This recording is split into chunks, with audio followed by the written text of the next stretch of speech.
Buenas generales, bienvenidos a un nuevo vídeo, bienvenidos a un nuevo capítulo de la guía de cómo jugar a Warhammer Reforged. Hoy vamos a hablar de los personajes, ¿vale? Es un capítulo muy importante, un capítulo troncal, porque, bueno, los personajes no solo tienen mucha importancia en el trasfondo de Warhammer Fantasy, sino que también esos líderes, héroes, comandantes, tienen mucha importancia en el transcurso de las batallas. Así que vamos allá.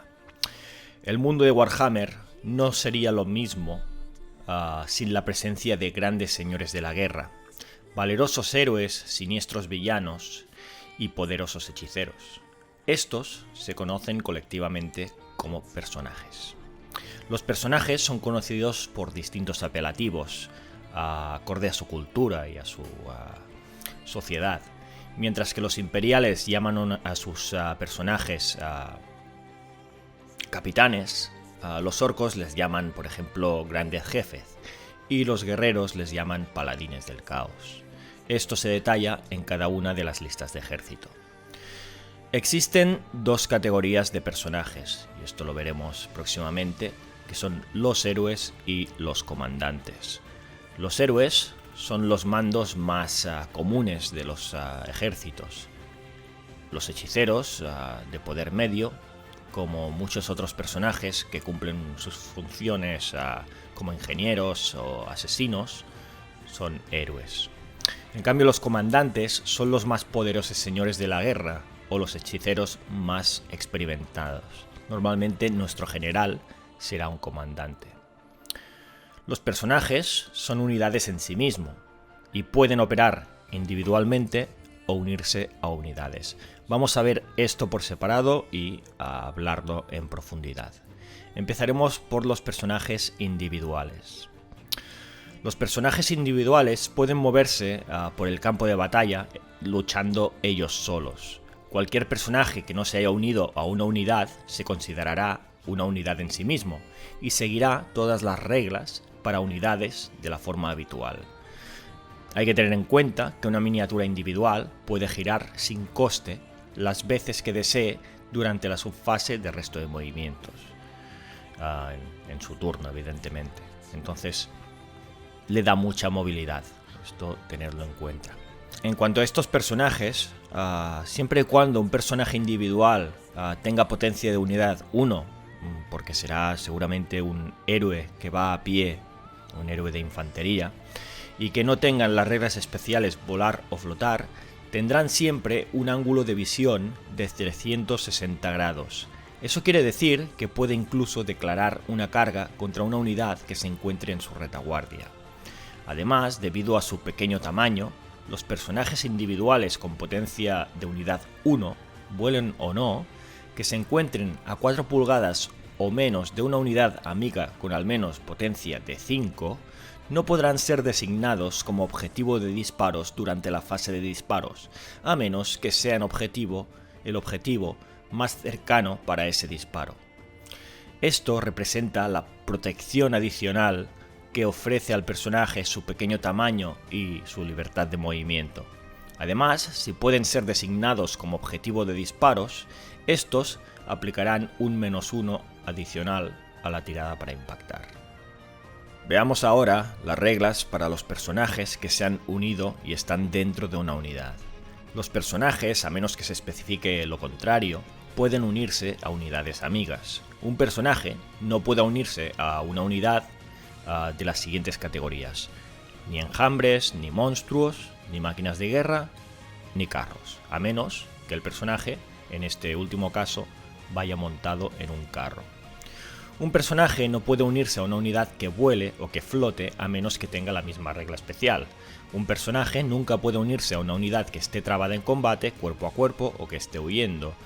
Durante el transcurso de la batalla, un personaje puede unirse a una unidad simplemente poniéndose en contacto peana con esta durante la propia subfase de resto de movimientos.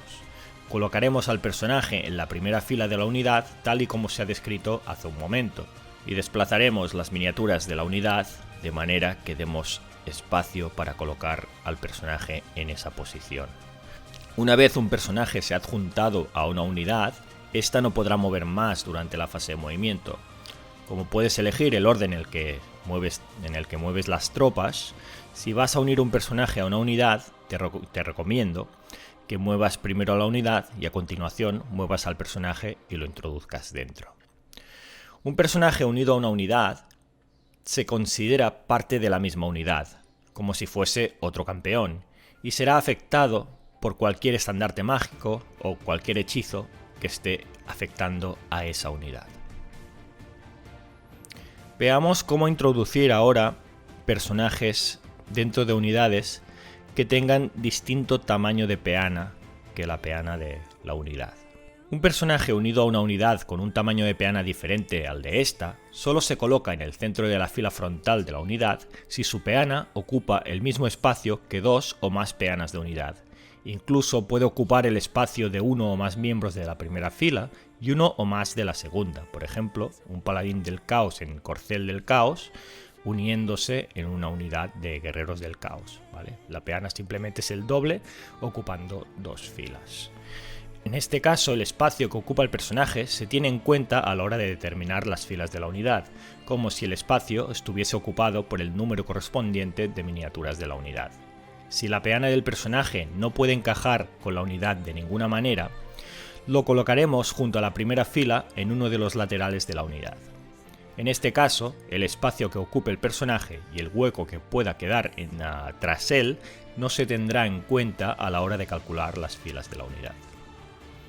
Si no hay espacio físico para unir a un personaje a una unidad, no podremos hacerlo. Además, un personaje no puede unirse a otro personaje. Si 2 o más personajes están unidos a una unidad y todos los guerreros de la unidad son retirados como bajas, los personajes dejarán de formar una unidad inmediatamente y deberán separarse una pulgada. Mientras que un personaje forme parte de una unidad, tanto él como la unidad, incluyendo cualquier otro personaje que pueda haber dentro, se considerarán una única unidad combinada, en todos los aspectos, excepto en las siguientes salvedades. En cuanto al movimiento, una unidad siempre se moverá al ritmo de la miniatura más lenta, así que cuando la unidad se mueva, cargue, huya o persiga, siempre utilizaremos el atributo de movimiento y las reglas del tipo de tropa más lenta de la combinación. Del mismo modo, si un personaje se ve sujeto a cualquier tipo de restricción de movimiento, esta se aplicará también a la unidad y viceversa.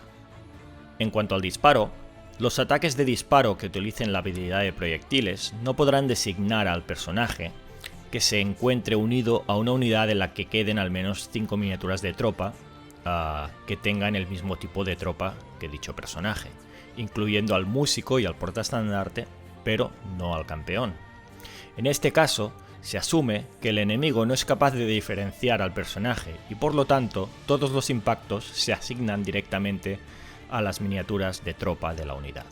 Si en la unidad quedan menos de 5 miniaturas de tropa, o si el personaje es de un tipo de tropa distinto que la unidad, existe la posibilidad de impactar a los personajes de la unidad. En este caso, el jugador que controla la unidad que recibe los disparos decide a quién se asigna cada impacto, pero debe asignar un impacto a cada miniatura antes de poder asignar un segundo impacto a nadie. Deberá asignar 2 impactos a cada miniatura antes de poder asignar un tercer impacto a nadie, y así sucesivamente. Se utiliza el mismo método para asignar impactos con hechizos del tipo de proyectil mágico. Los disparos que no utilicen habilidad de proyectiles para impactar, como algunas máquinas de guerra, ya sean catapultas, cañones, lanzallamas, armas de aliento o por ejemplo hechizos que utilicen plantillas o que utilicen una línea para causar impactos, pueden impactar a un personaje de la forma habitual, como si fuese otro miembro más de la unidad. En este caso, cada jugador cuyo personaje recibe un impacto puede utilizar la regla especial Cuidado Señor para tratar de evitar ese impacto. ¿Y cómo funciona la regla Cuidado Señor? Un personaje que reciba un impacto de un arma de disparo poco habitual, como acabo de describir, puede ser salvado por uno de los soldados de la unidad. Para ello, tenemos que cumplir ciertos requisitos. La unidad debe contar con al menos 5 miniaturas de tropa, o 3 miniaturas en el caso de infantería monstruosa. Debe ser del mismo tipo de tropa que el personaje que haya sido designado y que haya al menos un soldado de la unidad que no haya sido impactado por el mismo ataque. Es decir, si una plantilla impacta a todos los soldados de esa unidad, no podremos hacer Cuidado Señor. Si se cumplen estas 3 condiciones, podremos anunciar que vamos a intentar realizar la tirada de Cuidado Señor, y para ello tiraremos un dado de 6. Si obtenemos un resultado de 1, habremos fallado y el personaje recibirá ese impacto. Si obtenemos un resultado de 2 o más, el soldado recibirá el impacto en lugar del personaje. En cuanto a la fase de combate, también hay salvedades, ya que en la fase de combate cuerpo a cuerpo, las miniaturas enemigas que estén en contacto peana con el personaje y con una o más miniaturas de la unidad del personaje, podrán elegir si atacan a la unidad, al personaje o dividir sus ataques entre ellos. Deberemos declarar a quién asignamos los ataques antes de tirarlos. Si el personaje muere, no podremos asignar las heridas en exceso a la unidad. Esos ataques se perderán. Si una unidad combinada está trabada en combate, lo habitual es que el héroe se abra paso hasta el fragor de la batalla. Esta regla se llama dejad paso. Al principio del combate, si la unidad del personaje está trabada pero el personaje no se encuentra en contacto peana con el enemigo, el jugador que lo controla podrá intercambiar su posición con otra u otras miniaturas de la unidad que sí se encuentren en contacto con el enemigo. Podremos hacer esto incluso si esto implica mover a un personaje a un flanco o a la retaguardia de una unidad, pero no podremos hacerlo si el personaje está en uno de los laterales porque el tamaño de su peana no coincida con el de la unidad, ¿vale? No podremos desorganizar de esa manera la unidad. Tengamos en cuenta que esto solo se puede hacer una vez en cada unidad trabada por turno del jugador, no lo podremos hacer con 2 personajes. Como es habitual, una unidad utilizará el valor de liderazgo más alto de entre todos sus componentes para realizar sus chequeos de liderazgo, salvo que se especifique lo contrario. Hay una serie de reglas especiales que deberemos tener en consideración en cuanto a unir un personaje dentro de una unidad. La mayoría de reglas especiales que pueda tener una unidad, pero no un personaje unido a ella, o viceversa, no se pasan de unos a otros, salvo en las siguientes excepciones que explicaremos ahora. El avance subterráneo, la caballería rápida, cruzar, exploradores, hostigadores, vanguardia. Si la unidad tiene una de estas reglas especiales, pero no el personaje, la unidad otorga esta regla al personaje, pero no al revés. Estupidez, impasible, inmune a psicología, inmune a miedo, inmune a pánico, movimiento aleatorio, resistencia a la magia, sangre fría, tozudez. En estos casos, tanto el personaje como la unidad se otorgan estas reglas si uno de ellos las tienen a el otro. Y furia asesina, si lo tiene el personaje pero no la unidad tendrá todos los beneficios de la furia asesina, excepto el ataque adicional y viceversa. Hemos hablado de cómo introducir un personaje dentro de una unidad, hemos hablado también de cómo se comporta el personaje dentro de una unidad y ahora veremos cómo abandonarla por su propio pie, no porque la unidad haya sido destruida. Básicamente hay 2 maneras, en la fase de movimiento o en la fase de cargas. Un personaje puede cargar saliendo de una unidad si declara dicha carga durante la subfase correspondiente, en cuyo caso el personaje se moverá y la unidad se quedará en su sitio. La unidad no podrá declarar otra carga por sí misma en ese turno, pero podrá moverse durante la subfase de resto de movimientos. Si se declara una reacción a la carga de aguantar y disparar, o de disparar y huir, esos disparos se efectuarán solamente sobre el personaje como si este fuese un objetivo por separado. Un personaje también podrá abandonar su unidad durante la subfase de resto de movimientos, apartándose de la unidad antes de que ésta efectúe su movimiento. Si la unidad no puede moverse durante esa fase por cualquier motivo, el personaje no podrá abandonarla. Un personaje no puede abandonar una unidad si ésta está huyendo, si está trabada en combate o si ha hecho una carga fallida en ese turno. Tras abandonar la unidad, el personaje vuelve a contar como una unidad independiente y se regirá según sus propias normativas de movimiento. Un personaje puede unirse a una unidad en el mismo turno que abandona otra unidad. Hablemos ahora y expliquemos una regla que es muy característica de los personajes, que es la regla de los desafíos. El mejor método para que un guerrero obtenga reputación y gloria es derrotar a los héroes enemigos en combate singular. Estos épicos combates se conocen como desafíos. Al inicio de cada combate, el jugador cuyo turno está en curso puede lanzar un desafío con uno de sus personajes o con un oficial. Esto se realiza antes de que ninguno de los dos ataque, pero después de asignar los impactos por carga si es que los hay. Si el jugador cuyo turno está en curso no quiere lanzar un desafío con ninguno de sus personajes, entonces el otro jugador podrá lanzar un desafío con uno de sus personajes o con uno de sus oficiales. Tan solo se puede efectuar un único desafío por combate y solo se puede lanzar un desafío si hay un campeón o un personaje en el bando opuesto que pueda aceptarlo. Una vez lanzado el desafío, el oponente tendrá dos opciones: aceptarlo o rechazarlo. A la hora de aceptar un desafío, seleccionaremos uno de nuestros personajes o un oficial para aceptar el desafío. Entonces moveremos el personaje que ha lanzado el desafío y el personaje que lo ha aceptado dentro de sus propias unidades para situarlos en contacto peana con peana, del mismo modo que al efectuar un movimiento de dejad paso.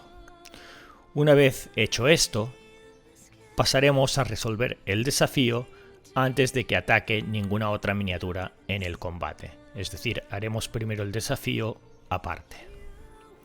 Si un jugador rechaza el desafío, el jugador que lanzó el desafío puede seleccionar uno de los personajes o un oficial del enemigo que esté en ese combate y lo moverá a la fila posterior de su unidad, representando el acobardamiento del personaje que rechaza el desafío, hasta que deje de estar en contacto peana con ninguna miniatura enemiga.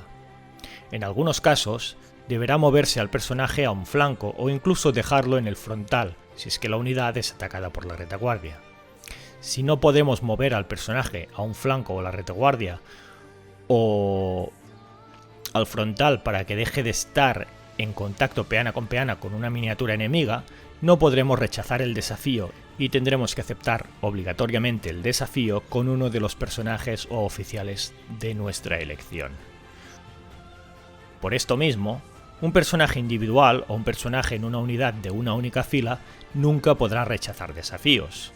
Un personaje que rechaza un desafío no podrá dar a la unidad ni su atributo de liderazgo ni las reglas de sangre fría, impasible o tozudez. Teniendo en cuenta que es el rival quien escoge el personaje que lo rechaza, esto puede ser bastante importante a la hora de resolver cualquier combate, tengámoslo en cuenta. Los desafíos tienen lugar siempre antes que los demás ataques de la unidad. Además, mientras se encuentren en un desafío, ninguno de los dos personajes implicados en el desafío ni sus monturas podrán ser atacados por otras miniaturas que se encuentren en el combate. Las monturas de los personajes, sean cuales sean, desde un caballo hasta un monstruo pasando por carros o palanquines, también combaten junto a sus jinetes en los desafíos, incluso los otros tripulantes de un carro montado por un personaje. Resolveremos el combate entre los dos personajes implicados y sus monturas, si las hubiese, de la forma habitual. Si uno de los personajes acaba con el otro en un desafío, las heridas infligidas en exceso se tendrán en cuenta para el resultado del combate, hasta un máximo de 5 heridas adicionales a las que le quedasen al personaje. Esto también se aplica a las monturas. También se tendrá en cuenta la regla especial de heridas múltiples y un golpe letal o golpe letal heroico contará como todas las heridas que le quedasen a la víctima. Si un desafío termina sin que ninguno de los contendientes haya eliminado al otro, el desafío continuará en la próxima fase de combate cuerpo a cuerpo, asumiendo que ninguna de las dos unidades haya huido y el combate continúe. Incluso, aunque uno de los personajes muera, si su montura sigue viva, esta continuará combatiendo en el desafío, tras el pertinente chequeo de la tabla de reacción de monstruos si su montura es un monstruo. Perfecto, pues explicado el desafío, vamos a hablar ahora de las monturas para los personajes. Muchos personajes pueden ir a la batalla a lomos de algún tipo de montura, por ejemplo, el más clásico es el caballo, pero en el mundo de Warhammer existen monturas mucho más extrañas. Un personaje solo puede ir en una única montura. Dentro de las monturas hay 5 categorías: caballería, caballería monstruosa, infantería, en el caso de los palanquines, carros y monstruos. Vamos a ver cada una de ellas. Empecemos por la caballería. Un personaje montado sobre una criatura del tipo bestia pasa a ser de la categoría de tropas de caballería y pasa a utilizar todas las reglas de su nuevo tipo de tropa. Tengamos en cuenta que una miniatura de caballería utilizará los valores de resistencia y heridas más alto entre jinete y montura. En el caso de la caballería monstruosa pasa algo similar. Un personaje montado sobre una criatura del tipo bestia monstruosa pasará a ser de la categoría de tropas caballería monstruosa y pasará a utilizar todas las reglas de su nuevo tipo de tropa. Tengamos de nuevo en cuenta que una miniatura de caballería monstruosa utilizará los valores de resistencia y herida más elevados entre el jinete y la montura. Veamos ahora un caso un poquito más complicado, que es en el caso de la infantería, cuando el personaje va montado en un palanquín. Unos pocos personajes pueden ser llevados a la batalla sobre tronos, escudos o palanquines, acarreados por soldados de infantería, normalmente 2, 4. Un personaje montado en uno de estos artefactos, que a partir de ahora llamaremos generalmente palanquines, no verá cambiado su tipo de tropa y seguirá siendo infantería. Se aplicarán las siguientes reglas para estas monturas. Se utiliza el atributo de movimiento de los porteadores del palanquín. Los ataques enemigos dirigidos contra un personaje en palanquín se resolverán contra la habilidad de armas más alta, ya sea la del personaje o de los porteadores del palanquín. Sus ataques de proyectiles se efectuarán evidentemente cada uno con su propia habilidad de proyectiles. El personaje y los porteadores utilizarán cada uno su habilidad de armas, fuerza e iniciativa para realizar sus respectivos ataques, y cada porteador de un palanquín podrá atacar en cualquier dirección y podremos dividir como normalmente los ataques. Se utilizará el liderazgo del jinete para realizar cualquier tipo de chequeo. Tengamos en cuenta que no es una caballería y no está afectado por hechizos o reglas especiales que afectan a las monturas, pues son porteadores y no bestias. Se utilizará el valor de resistencia a heridas más elevado de entre el personaje y los porteadores. Y por último, se utilizará el valor de la armadura del personaje y recibirá un más 1 como bonificador gracias a los porteadores. Algunos palanquines confieren un bonificador superior y en dichos casos vendrá especificado en la lista de ejército correspondiente. El siguiente tipo de montura que explicaremos son los carros. Un personaje montado en un carro pasa a considerarse de la categoría de tropas carro. Pasa a utilizar todas las reglas de su nuevo tipo de tropa, con algunas excepciones.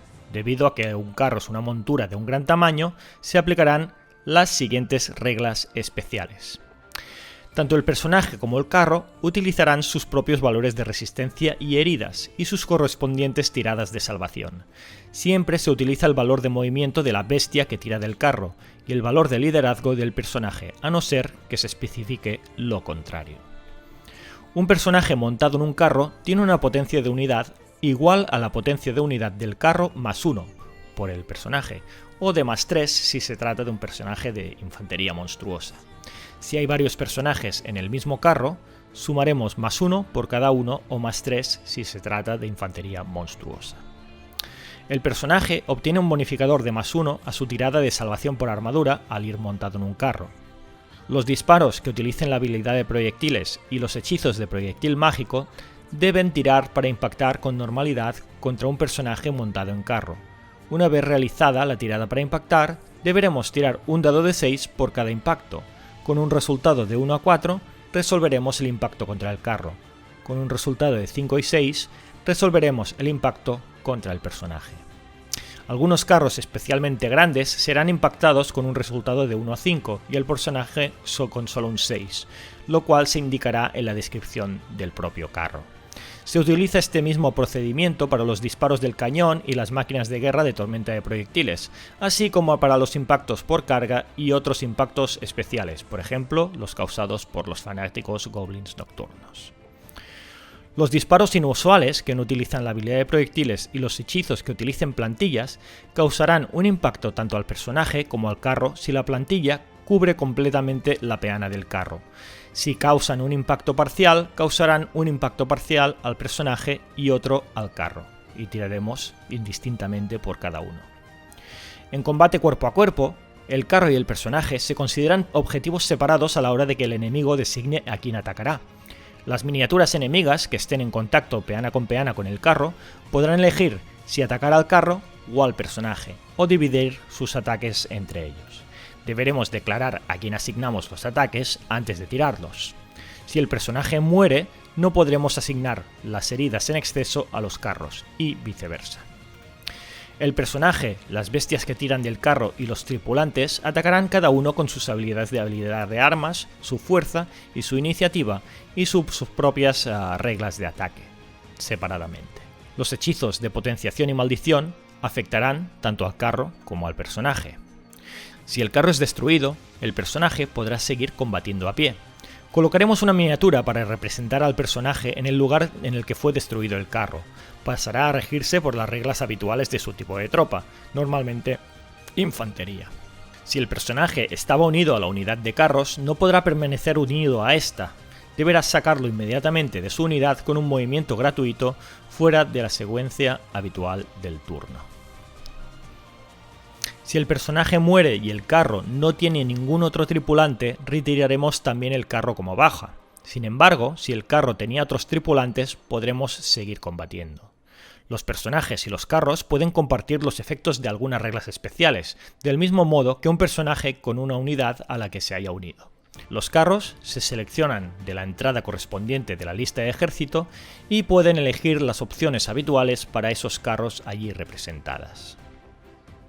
Y acabaremos el listado de monturas con los monstruos. Un personaje montado en un monstruo pasa a considerarse de la categoría de tropas monstruo. Pasa a utilizar todas las reglas de su nuevo tipo de tropa, con algunas excepciones. Debido a que un monstruo es una montura de gran tamaño, se aplicarán las siguientes reglas especiales. Tanto el personaje como el monstruo utilizan su propio valor de resistencia y heridas, y su correspondiente tirada de salvación. Siempre se utiliza el valor de movimiento del monstruo y el valor de liderazgo del personaje, a no ser que se especifique lo contrario. Un personaje montado en un monstruo tiene una potencia de unidad igual a la potencia de unidad del monstruo más 1 por el personaje, o más 3 si se trata de un personaje de infantería monstruosa. Si hay varios personajes en el mismo monstruo, algo inusual pero que puede suceder, sumaremos más 1 o más 3 por cada uno de esos personajes en función de si son infantería o infantería monstruosa. El personaje obtendrá un bonificador de más 1 a su tirada de salvación por armadura al ir montado en un monstruo, debido a la protección adicional que le ofrece esta. En algunos casos puede ser una salvación superior. Los disparos que utilicen la habilidad de proyectiles deberán tirar para impactar con normalidad contra un personaje montado en un monstruo, teniendo en cuenta que los monstruos son objetivo grande. Una vez realizada la tirada para impactar, deberemos tirar un dado de 6 por cada uno de los impactos. Con un resultado de 1 a 4, resolveremos ese impacto contra el monstruo. Con un resultado de 5 o 6, resolveremos el impacto contra el personaje. De nuevo, algunos monstruos especialmente grandes serán impactados con un resultado de 1 a 5 y el personaje solo con un 6, lo cual se indicará en la descripción del propio monstruo. Se utiliza este mismo procedimiento para los hechizos de proyectil mágico, los disparos del cañón y las máquinas de guerra de tormenta de proyectiles, así como para los impactos por carga y otros impactos especiales. Los disparos inusuales que no utilicen la habilidad de proyectiles o los hechizos que utilicen plantillas causarán un impacto automático al personaje y al monstruo si la plantilla cubre completamente la peana del monstruo. Si causan un impacto parcial, causarán un impacto parcial tanto al personaje como al monstruo y tiraremos por separado. En combate cuerpo a cuerpo, el monstruo y el personaje se considerarán objetivos separados a la hora de que el enemigo designe a quién atacar. Las miniaturas enemigas que estén en contacto peana con el monstruo podrán elegir si atacar al monstruo o al personaje, o dividir sus ataques entre ellos. Deberemos declarar esto antes de efectuar cualquier de los ataques. Si el personaje muere, no podremos asignar las heridas en exceso al monstruo o viceversa. El personaje y el monstruo atacarán cada uno con sus propios atributos de habilidad de armas, fuerza e iniciativa y sus propias reglas de ataque. Los hechizos de potenciación y maldición afectarán tanto al monstruo como al personaje, salvo que se especifique lo contrario. Todos los monstruos causan terror, por lo que sus jinetes serán inmunes a miedo y a terror. Si el monstruo muere, el personaje podrá seguir combatiendo a pie. Colocaremos una miniatura para representar al personaje en el lugar en el que murió el monstruo, y pasará a regirse por las reglas habituales de su tipo de tropa, normalmente infantería, y si estaba trabado en combate, seguirá trabado en combate. Si el personaje muere, deberemos tirar inmediatamente un dado de 6 en la tabla de reacción de monstruos, para ver cómo reacciona la criatura ante la muerte de su jinete. Los monstruos con la regla especial no muerto o demonio no deberán tirar. Aquí veis la tabla de reacción de monstruos. Como veis, hay 3 resultados que vamos a pasar a leer. En el primero dice: libre de la voluntad que controlaba, el monstruo recupera el libre albedrío, y su primer impulso será escapar. Si el monstruo vuela o flota, lo retiraremos del campo de batalla. Si no, el monstruo huirá inmediatamente en dirección al borde del tablero más cercana, y continuará huyendo en su fase de movimiento hasta que salga del campo de batalla. No es posible reagrupar al monstruo, ni siquiera con un +1 en el chequeo de liderazgo, ni con ningún efecto mágico que reagrupase automáticamente. La voluntad del monstruo es huir, ya que se considera libre para siempre. En el segundo de los resultados, el monstruo se queda en el sitio protegiendo al cuerpo de su amo caído. A partir de ese momento, el monstruo obtiene la regla especial de indesmoralizable, aunque no podrá mover más durante el transcurso de la batalla, tan solo para encararse. Podrá seguir usando sus armas de aliento u otros ataques de disparo, y si estaba trabado en combate, el monstruo continuará combatiendo, aunque nunca perseguirá a sus enemigos si estos huyen. En el último de los resultados, el monstruo se enfurece ante la muerte de su amo. El monstruo obtiene las reglas especiales de odio contra todos los enemigos y furia asesina, y no perderá su furia asesina aunque sea derrotado en combate cuerpo a cuerpo. Los personajes y los monstruos pueden compartir los efectos de algunas reglas especiales, del mismo modo que un personaje con una unidad a la que se le haya unido. Tengamos en cuenta que los monstruos son impasibles, regla que se transfiere también al personaje. En las batallas de Warhammer Fantasy, es común utilizar personajes que han tenido un peso importante en la historia del viejo mundo. Son personajes con nombre que pasaremos a llamar personajes especiales. Cada uno de los libros de ejército incluye varios héroes y villanos renombrados, cada uno con su propia historia, su perfil de atributos, reglas especiales y objetos mágicos.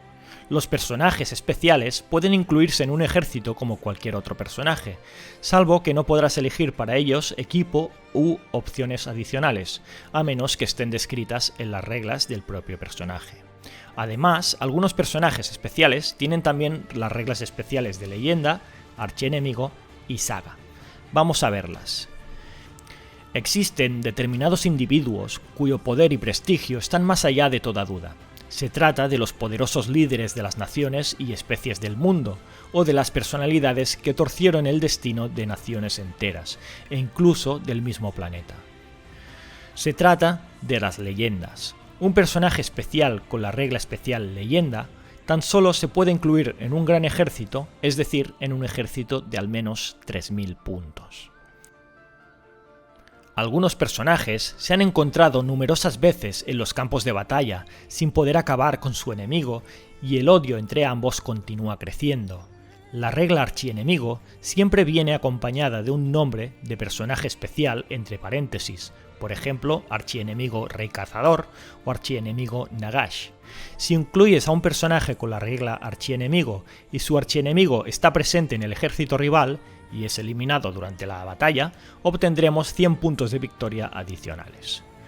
Por último, algunos personajes muy importantes en la historia del mundo de Warhammer tienen diferentes versiones a lo largo del tiempo, a medida que consiguen logros y experiencias. No podemos incluir en nuestro ejército a 2 o más personajes con la misma saga, ya que se trata del mismo personaje en distintos momentos de su vida. Por ejemplo, existen 3 personajes diferentes con la regla especial saga Valten, pero solo podremos incluir a uno de ellos en el ejército, ya que se trata de 3 versiones diferentes de Valten a lo largo del tiempo. Y acabaremos el capítulo hablando de 2 piezas muy importantes en el ejército, que son el general y el portaestandarte de batalla. Todo ejército está comandado por un general, un personaje heroico o diabólico que dirige el ejército y traza el plan de batalla.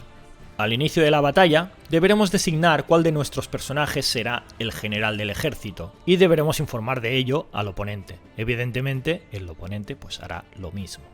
Normalmente, el general del ejército deberá ser el personaje con un mayor atributo de liderazgo. Si varios de nuestros personajes tienen un atributo de liderazgo más elevado, elegiremos al que deseemos entre ellos. Aunque en algunos ejércitos el general será elegido de otro modo. Por ejemplo, en el ejército de no muertos, el general ha de ser el personaje con más niveles de magia. El general de nuestro ejército obtendrá inmediatamente la regla especial Presencia Inspiradora. Además, si nuestro general muere, deberemos realizar un chequeo de pánico con todas las unidades del ejército, lo que puede suponer que pierdas inmediatamente la batalla al desmoronarse nuestro plan y las tropas se batan en retirada. Veamos ahora qué es la regla Presencia Inspiradora. Algunos héroes legendarios son capaces de inspirar a las tropas a hazañas de coraje inigualable. Normalmente, el general de cada ejército dispone de la regla Presencia Inspiradora, aunque excepcionalmente otros personajes puedan disponer de ella también. Las tropas amigas a 12 pulgadas o menos de un personaje con Presencia Inspiradora que no estén huyendo podrán utilizar el liderazgo de este para realizar sus chequeos de psicología, desmoralización, reagrupación, reformación y cualquier otro tipo de chequeo de liderazgo que no especifique que deba utilizar el liderazgo natural de la miniatura. Si las miniaturas con presencia inspiradora son también objetivo grande o van montado en uno, el alcance de esta regla se incrementará hasta las 18 pulgadas. Por último, hablaremos del portaestandarte de batalla. Muchos ejércitos van a la guerra portando el estandarte de batalla de su ejército, normalmente una reliquia, un tótem o una bandera que representa a todo el ejército y los valores por los que están batallando. Un ejército no puede tener más de un portaestandarte de batalla, bajo ninguna circunstancia. Este será siempre un personaje. En la lista de ejércitos se indicará qué personajes pueden convertirse en portaestandarte de batalla, así como el coste en puntos de esa conversión. Un portaestandarte de batalla no puede ser el general de ejército a menos que se especifique lo contrario. El portaestandarte de batalla del ejército tiene la regla especial Ni un paso atrás, que afecta a todas las unidades amigas a 12 pulgadas o menos, o 18 pulgadas o menos en el caso de que sea objetivo grande, o vaya montado en uno. Además, como se explicó en la sección de combate, un portaestandarte de batalla otorga un bonificador de +1 al resultado de combate. Tengamos en cuenta que, al contrario de con los estandartes normales, si el portaestandarte de batalla muere, ninguna otra miniatura podrá recogerlo. Veamos qué es la regla de Ni un paso atrás y con esto acabamos. Hay héroes legendarios o artefactos sagrados que disponen de esta regla especial. Los portaestandartes de batalla disponen de ella, aunque puede haber otras miniaturas que también tengan esta regla especial. Las tropas amigas a 12 pulgadas o menos de un portaestandarte de batalla o que dispongan por sí mismos de esta regla especial podrán repetir cualquier chequeo de liderazgo fallido que realicen. Psicología, dentro de ellos el miedo, terror, pánico, desmoralización, reagruparse, reformarse y cualquier otro tipo de chequeo de liderazgo. Si una miniatura con Ni un paso atrás es también un objetivo grande o va montado en uno, ese alcance se incrementa hasta las 18 pulgadas. Pues muy bien, hemos terminado. Era un capítulo que me hacía bastante ilusión de traeros, porque es cambia mucho el concepto del juego, sobre todo por el tema del general, el portaestandarte de batalla, los desafíos. Espero que lo pongáis en práctica pronto, los que hayáis estado jugando a partir de esta guía. Y nada, lo dicho, lo de siempre, espero que os haya gustado, sobre todo que os haya sido de utilidad. Cualquier duda, cualquier pregunta, aquí estoy para intentar responderla, tanto yo como la comunidad. Y nada, que nos vemos pronto, quedan pocos capítulos, el siguiente va a ser el capítulo de reglas especiales y ya a partir de ahí, o sea, veremos cómo representar una batalla y poca cosa más, la verdad, ya casi lo tenemos. Así que con muchas ganas, nos vemos pronto. Hasta luego, generales.